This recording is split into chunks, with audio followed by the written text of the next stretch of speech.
Salut à toutes et à tous et bienvenue dans ce nouveau tutoriel qui est aujourd'hui dédié à Dimension CC. J'ai récemment sorti une formation sur comment réaliser une pièce à vivre, une pièce de maison pour du design d'intérieur sur le logiciel, et je vous propose de découvrir un extrait sur le texturing, comment vous allez pouvoir venir modifier les textures et les adapter pour vos objets. Si jamais ce tutoriel vous plaît ou que vous en souhaitez d'autres sur Dimension, parce que j'en fais encore très rarement, n'hésitez pas à me le dire dans les commentaires, vous mettez un petit message, en général je réponds assez vite. Et puis si la vidéo vous a plu, un like, un partage, un abonnement, ça permet à la chaîne de se développer, et c'est un peu une façon de me remercier, et moi ça me va très bien, je n'en demande pas plus. J'espère que la vidéo vous plaira en tout cas, je vous en souhaite un bon visionnage, et je vous dis à tout de suite.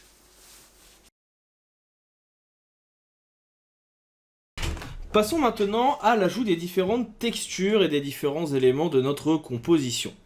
On va venir ici, tout simplement, déjà dans un premier temps, poser les textures sur les différents meubles. Que ce soit le canapé, le fauteuil ou ici le rebord. On va revenir dans notre bibliothèque classique et je vais venir chercher différentes textures. Je vais plutôt taper dans les textures substance qui me permettent d'avoir plus de personnalisation. Et je vais commencer, par exemple, pour mon cuir, pour mon canapé, justement à mettre un effet, alors c'est pas de cuir ici, c'est le cuir d'à côté qui m'intéresse, qui va être un cuir un petit peu ancien. Attention, en termes de couleur, on va être sur une couleur un peu sombre. On peut bien sûr venir reprendre quelque chose qui va être un petit peu plus dans les teintes du cuir. Vous pouvez choisir ce que vous voulez. Alors, moi personnellement, je suis assez intéressé par tout ce qui va être cuir un petit peu sombre. On peut visualiser toujours, vous connaissez maintenant le bouton, en appuyant sur la caméra. Vous voyez que ça vient charger le tout. Et on va pouvoir voir le rendu de notre cuir qui sera quand même meilleur que juste ici sur notre effet. Et donc on a ce petit effet de cuir craquelé qui peut être intéressant. S'il ne vous plaît pas, si ça ne convient pas, on peut en essayer d'autres. On a un cuir plus ou moins classique qui va être un petit peu plus intéressant. Peut-être pas dans les couleurs. Moi j'aurais bien pour le coup essayé un cuir peut-être un peu plus blanc avec une petite pointe très légère de bleu.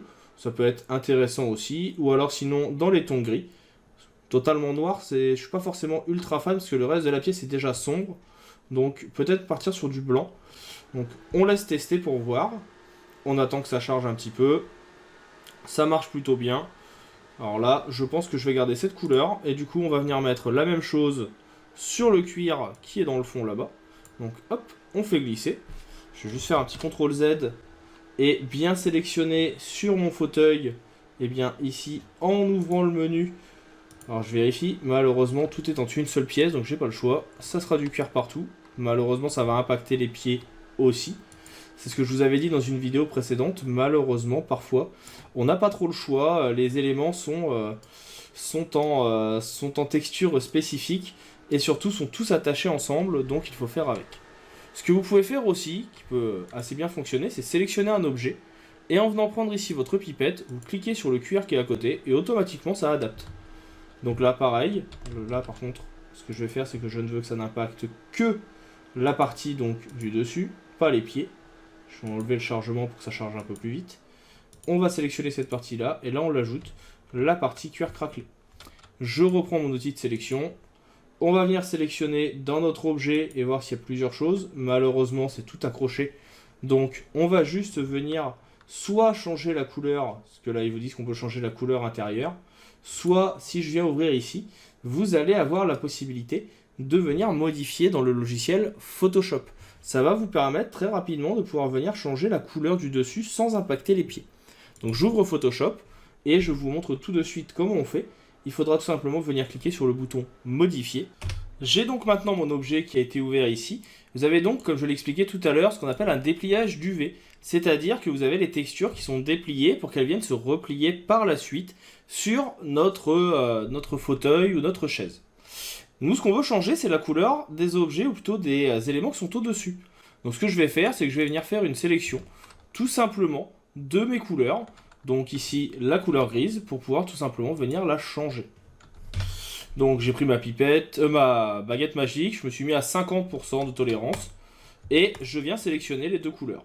Et sur ici l'outil teinte saturation ou avec directement même le pot de peinture, on va venir mettre une couleur qui correspond un petit peu plus à ce qu'on avait défini, en l'occurrence ici du blanc. Je fais un petit CTRL S pour enregistrer et si maintenant je reviens dans Dimension, vous allez avoir le fauteuil qui devrait donc changer de couleur, qui devrait s'adapter à sa nouvelle texture, à sa nouvelle couleur. Alors je vois qu'ici le changement a été fait, c'est pas encore visible ici sur le fauteuil, alors peut-être parce que du coup c'est trop blanc. Je vais voir si je remets une autre couleur, par exemple ici, une couleur un peu plus différente, on va mettre peut-être quelque chose à l'inverse qui soit relativement sombre. Si je mets du noir et que j'enregistre, hop, et qu'on revient, là la couleur a été prise en compte. Donc là j'ai fait un petit peu trop noir. Il faut retrouver exactement une couleur qui corresponde, hein, qui permette quand même de garder un petit peu de texture. Donc un peu plus foncé. Voilà, là ça me plaît bien, ça contraste, ça va bien. Du coup je vais faire la même chose sur celui-ci, je vais le mettre en noir aussi. Parce que je trouve que ça sera plus intéressant que d'avoir ici du gris. Au moins on aura les deux qui seront liés. Alors forcément il m'a lié les deux parce que j'ai dit que c'était le même. Donc on va tout mettre en noir, ça sera un petit peu mieux. Et donc ici, pareil, c'est la partie du dessus. On arrive ici et on a dit qu'on voulait du noir. Et au final, ça me plaît bien d'avoir quelque chose de sombre.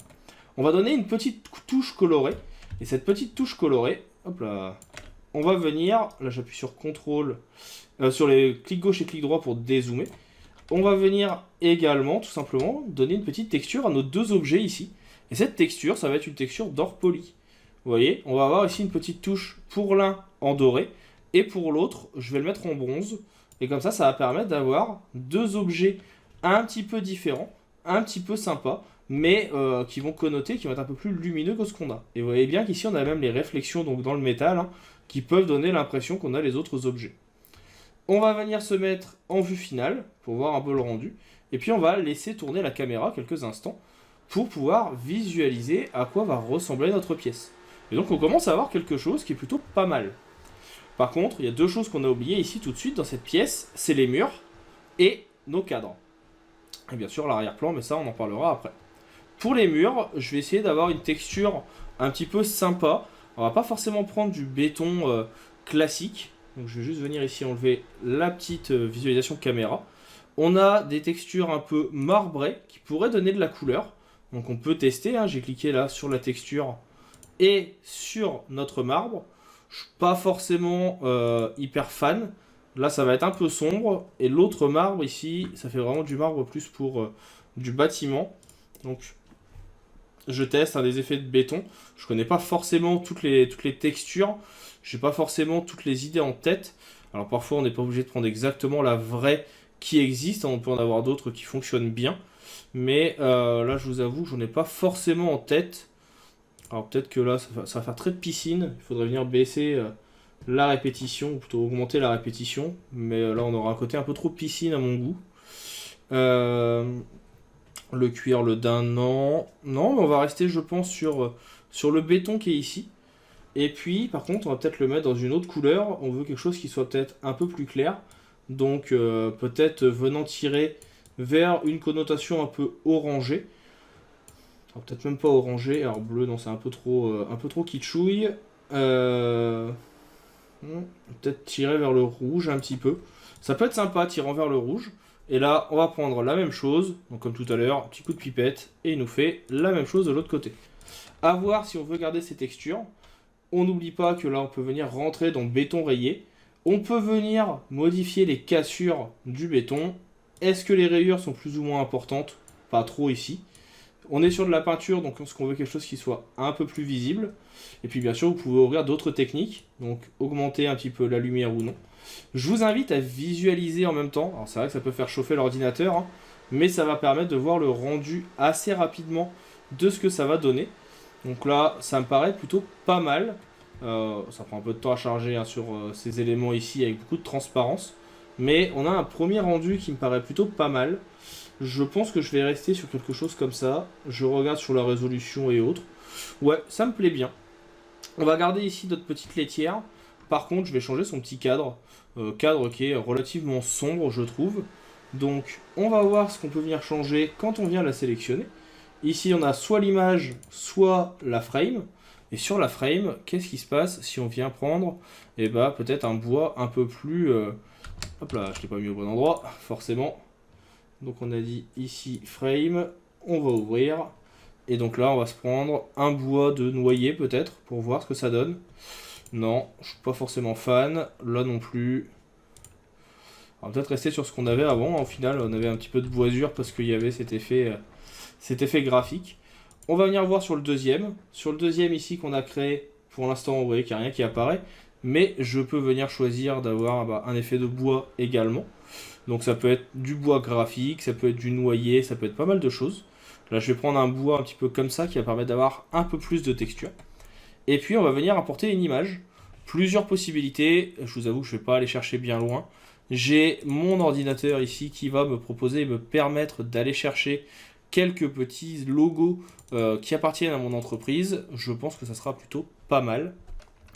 Donc je vais aller chercher le logo et on va juste le faire glisser tout simplement dans la composition. Alors attention, certaines actions ne peuvent pas fonctionner sur les modèles paramétriques, forcément. Donc il faut le convertir. J'avais oublié. C'est des choses qui arrivent. Donc on va récupérer notre élément. Et on va venir tout simplement donc le convertir. Et donc là, c'est sur notre mur, je le sélectionne. Et ici, on va avoir donc convertir en modèle standard. Ça permet que maintenant, si je viens importer un élément sur le mur, comme je viens de le faire, eh bien, on puisse le déplacer. Alors pourquoi je l'ai mis sur le mur? Tout simplement parce que le modèle que j'avais choisi ici, en fait, c'est juste un cadre creux. Il n'y a pas l'effet que j'aurais souhaité, qui était tout simplement un effet d'avoir une image derrière. Mais là, en le posant sur le mur, comme si de rien n'était, en fait, je viens le mettre dans le cadre et ça passe très très bien. On peut se remettre maintenant en vue finale. On voit le rendu, à quoi ça va ressembler. On peut peut-être changer le meuble ici pour ajouter un peu de couleur. Lui, ça peut être l'occasion de venir mettre peut-être un autre effet de bois. Alors peut-être pas effet carton, c'est peut-être pas fou. Mais remettre également soit un effet noyer, soit un effet peut-être un petit peu moins sombre. Donc reprendre l'effet de bois de classique, mais qui soit lui peut-être un petit peu plus entre le parquet et le sol. Entre le parquet et le mur. Je me dis que ça peut être pas mal. On va faire un petit CTRL S pour enregistrer. Et là, on a donc déjà tout notre texturing qui est mis en place. Vous avez vu que c'est pas très très long, mais ça permet vraiment de pouvoir travailler un petit peu tout ça. On va venir maintenant s'intéresser au fond et également à la luminosité, qui n'ont pas été abordées jusqu'à maintenant.